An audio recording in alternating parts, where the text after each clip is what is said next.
शंकर की कथा कर रही है। एक छोटा सा उपाय अवश्य करिएगा। मान लो आपको लग रहा है कि आपके घर में पितृदोष है, आपको ऐसा महसूस होता है, तो किसी भी नवरात्रि के पहले जो अमावस्या पड़ती है, चावल की कटोरी में एक कपूर का टुकड़ा रख दीजिए महाराज, छोटा सा, और कपूर का टुकड़ा रखकर उस कपूर को दरवाजे के बाहर कटोरी में ही, चावल रखी हुई कटोरी में ही उसको पितरों का स्मरण कर कर जला दीजिए। और जलाने के बाद उस चावल को कहीं भी किसी भी वृक्ष की छांव में पक्षियों के लिए डाल दीजिए। शिव महापुराण की कथा कहती है, अगर मान लो पितृ आपको कष्ट दे रहे हैं, पितृ आपको तकलीफ दे रहे हैं, कोई काम नहीं होने दे रहे हैं, या कहीं आपको ऐसा लगता है कि पितरों का दोष है, तो वो पितृदोष देवी, अब ये जो आप करेंगे ये कब कर रहे हैं? अमावस्या के दिन आप उसको रख रहे हैं। अमावस्या के दिन उसको रखकर रात भर आपने रखा कपूर के साथ में, सुबह एकम पड़ गई, नवरात्रि लग गई, उसी दिन उसको जलाकर आपने पटक दिया। अर्थात उससे देवी और पितृ इन दोनों का आशीर्वाद जो प्राप्त होता है, तो घर में से पितृदोष समाप्त होकर लक्ष्मी की वृद्धि प्रारंभ हो जाती है। 7 स्थान शिवलिंग के बताए हैं जहां पर भूल से भी अगर कोई चंदन की उंगलियां लगा देता है, 7 स्थान ऐसे हैं जहां चंदन की मात्र उंगलियां लगा देने से ही शिव पितृलोक के पितरों को मुक्ति प्रदान करके वैकुंठ लोक का निवास दे देते हैं। 7 स्थान।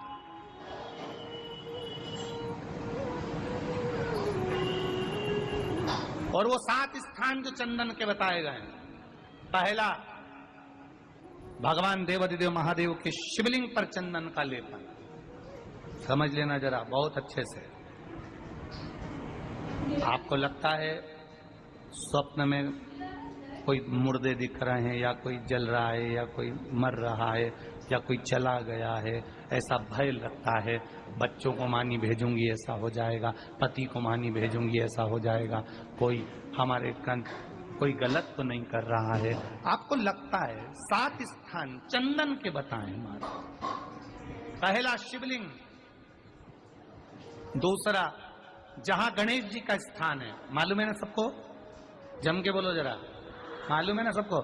जहां गणेश जी का स्थान है वहां अलग से गणेश जी बैठे, वहां नहीं। शिवलिंग में जलाधारी के ठीक सामने राइट में गणेश, लेफ्ट में कार्तिकेय, बीच में अशोक सुंदरी।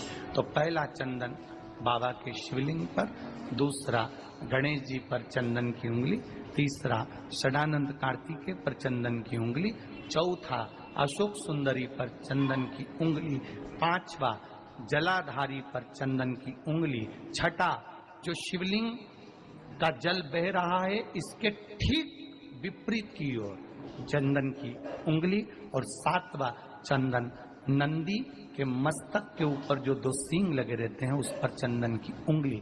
ये कब लगाई जाती है? या तो अमावस्या के दिन आपको लगता है कि हमारे पूर्वजों का उद्धार नहीं हुआ, हमारे पूर्वजों का कल्याण नहीं हुआ, कहीं अधोगति में कोई चला गया है, उसका बस एक बार, रोज नहीं जरूरत है, प्रतिदिन जरूरत ही नहीं, महीने में एक बार अगर अमावस्या के दिन भी आपने चंदन के थोड़ा सा चंदन अगर मेरे देवाधिदेव महादेव को 7 स्थान पर समर्पित किया है। अशोक यहाँ पर वर्णन कर रही है, मैना, धन्य और कला की कथा कह रही है। तीनों ने सनकादि ऋषियों से मांगा।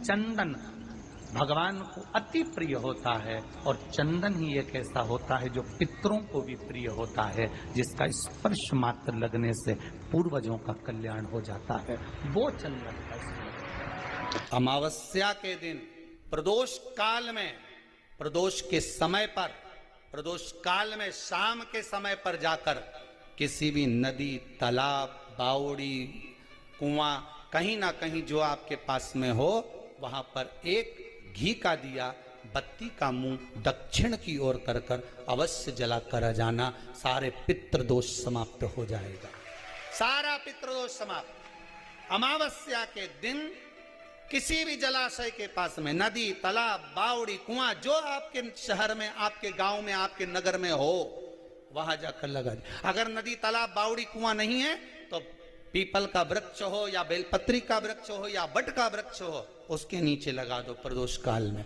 पर अमावस्या के दिन लगाएं जरूर। क्यों?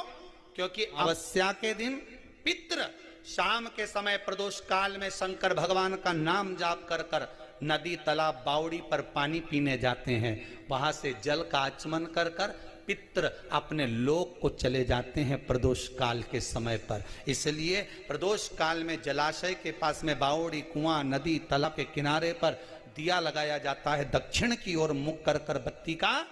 तो पितृ आशीर्वाद देते हुए जाते हैं कि फलो फूलो, आगे बढ़ो, उन्नति करो, तरक्की करो। यह पितरों का आशीर्वाद रहता है, पितरों का वर रहता है। आप देंगे उसको मिलेगा।